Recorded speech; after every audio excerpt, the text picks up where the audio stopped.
حضرت بایزید بستامی کہتے ہیں کہ میں نے اپنی ماں کے آگے ہاتھ جوڑے، میں نے کہا امی تجھے راضی کروں یا رب کو راضی کروں؟ تو اپنے حق مجھے معاف کر دے، اللہ کو میں راضی کر لیتا ہوں۔ ماں نے کہا جاؤ پتر میں اجازت دیتی ہوں۔ گئے جنگلوں میں ذکر و فکر میں لگے رہے، تنہائی میں اس کو یاد کرتے رہے، دن رات ذکر کے چراغ روشن رکھے۔ 12 سال گزر گئے حق کی تلاش میں۔ ایک دن واپس بستام کے قریب سے گزر رہے تھے، خیال آیا چلتے چلتے ماں کو سلام کر جاؤں۔ دروازے کو دستک دینے لگے تو اس خیال نے ہاتھ روک لیا کہ ساری زندگی ماں کو سکھ تو دیا کوئی نہیں، اب دکھ بھی کیوں دینے لگے؟ رات کا ایک پہر بیت گیا ہے، سردیوں کی لمبی رات ہے، ماں بستر میں لیٹی ہوگی، تیرے لیے اٹھے گی، دروازہ کھولے گی۔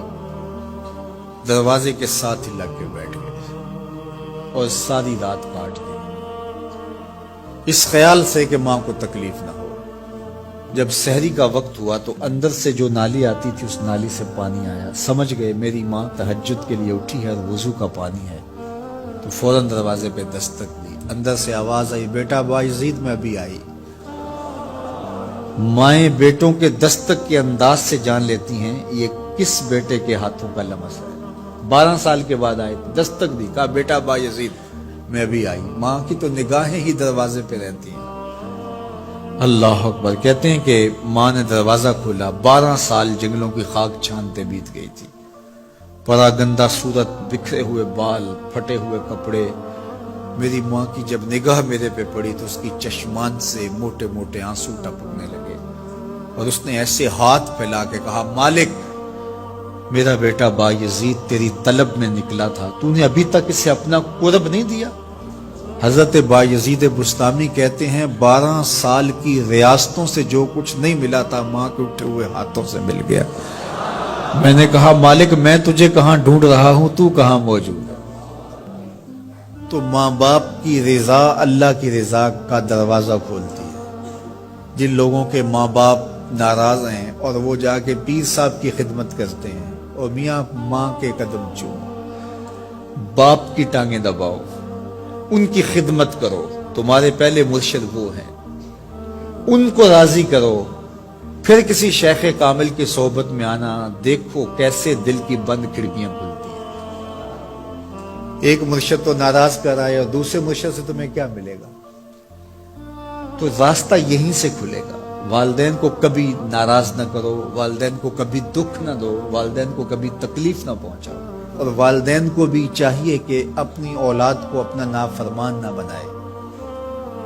ایک بزرگ فرماتے ہیں کہ مجھے برابر 30 سال ہو گئے ہیں کہ میں اپنی اولاد کو کوئی حکم ہی نہیں دیا، کوئی حکم نہیں دیا۔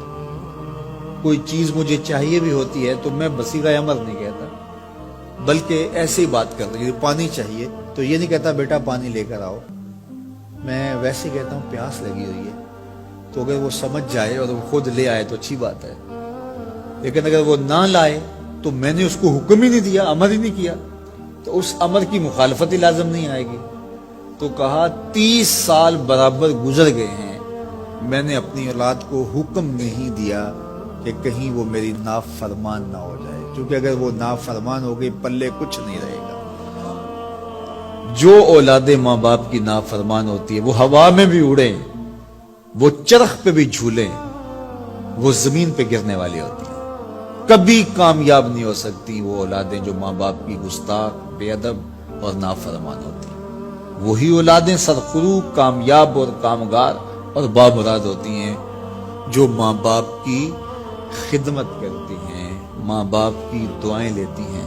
وہ ایک بچہ ماں باپ کے پاؤں دبا رہا تھا تو ایک بچہ ایک بر اعظم میں، دوسرے بر اعظم میں، تیسرے بر اعظم میں بڑے بڑے کاروبار کر رہا تھا، تو کوئی اس کا دوست ملنے آیا، اس نے کہا کہ اس نکمے کو بھی کہیں بھیج دو، فلاں جو ہے وہ یورپ میں ہے، فلاں امریکہ میں ہے، وہاں اتنی بڑی کمپنی اس نے کھولی ہوئی ہے، اس نکمے کو یہاں بٹھایا، اس کو بھیج دو، یہ تو نکمہ کسی کام کا نہیں۔ کہا یہ نکمہ ہی تو میرے کام آ رہا ہے، کہ نکمہ ہی تو میرے کام آ رہا ہے۔ تو اولاد خوش نصیب ہے کہ اپنے ماں باپ کی خدمت کرے، اور ان کے ساتھ حسن سلوک کرے۔